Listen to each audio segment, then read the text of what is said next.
ಕರಡಿ ಗ್ರಾಮ panchayat account assistant ಲೋಕಾಬಲೆಗೆ ಬಿದ್ದಿದ್ದಾರೆ. ಬಾಗಲಕೋಟೆ ಜಿಲ್ಲೆಯ ಇಲ್ಕಲ್ ತಾಲೂಕಿನ ಕರಡಿ ಗ್ರಾಮ ಪಂಚಾಯಿತಿ ಚಂದ್ರಶೇಖರ್ ಅಂತ ಹೇಳಿ ಈ ಬೂದಿಯಾಳ ಅಕೌಂಟ್ ಅಸಿಸ್ಟೆಂಟ್ ಲೋಕಾಬಲೆಗೆ ಬಿದ್ದಿದ್ದಾರೆ.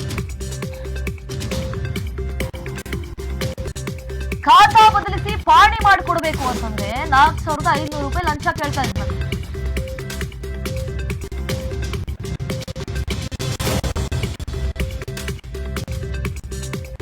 ಲಂಚಕ್ಕೆ ಬೇಡಿಕೆ ಇಟ್ಟಿದ್ದ ಹಣ ಪಡೆಯುವಂತಹ ಸಂದರ್ಭದಲ್ಲಿ ರೆಡ್ ಹ್ಯಾಂಡ್ ಆಗಿ ಸಿಕ್ಕಿ ಬಿದ್ದಿದ್ದಾರೆ ಚಂದ್ರಶೇಖರ್.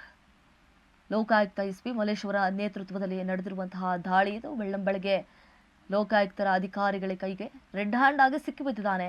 ಒಂದು ಪಾಣಿ ಮಾಡಿಕೊಡ್ಬೇಕು ಅಂತಂದ್ರೆ ಮಿನಿಮಮ್ ಏನಿಲ್ಲ ಅಂತಂದ್ರೂ 4,500 ರೂಪಾಯಿ ಕೊಡಲೇಬೇಕು ಅಂತೆ. ನೋಡಿ, ದೃಶ್ಯದಲ್ಲಿ ಗಮನಿಸ್ತಾ ಇದ್ದೀವಿ. ಇದೇ ವ್ಯಕ್ತಿ ಈಗ ಲೋಕಾಧಿಕಾರಿಗಳ ಕೈಗೆ ರೆಡ್ ಹ್ಯಾಂಡ್ ಆಗಿ ಸಿಕ್ಕಿ ಬಿದ್ದಿದ್ದಾನೆ. ಖಾತಾ ಬದಲಿಸಿ ಪಾಣಿ ಮಾಡಿಕೊಡ್ಬೇಕಂದ್ರೆ 4,500 ರೂಪಾಯಿ ಕೊಡಬೇಕಂತೆ. ಕೊಡ್ಲಿಲ್ಲ ಅಂದ್ರೆ ಆಗಲ್ಲ, ಮಾಡಿಕೊಡಲ್ಲ ಅಂತ ಹೇಳಿ ಡೈರೆಕ್ಟಾಗಿ ಹೇಳಿ ಕಳಿಸ್ತಾನಂತೆ. ಹಣ ಪಡಿತಾ ಇದ್ದ. ಹಣ ಪಡೆಯುವಾಗ ಚಂದ್ರಶೇಖರ್ ಬೂದಿಹಾಳ ಸಿಕ್ಕು ಬಿದ್ದಿದ್ದಾನೆ. ಲೋಕಾಯುಕ್ತ ಎಸ್ಪಿ ಮಲ್ಲೇಶ್ವರ ನೇತೃತ್ವದಲ್ಲಿ ನಡೆದಿರುವಂತಹ ದಾಳಿ ಇದಾಗಿದೆ.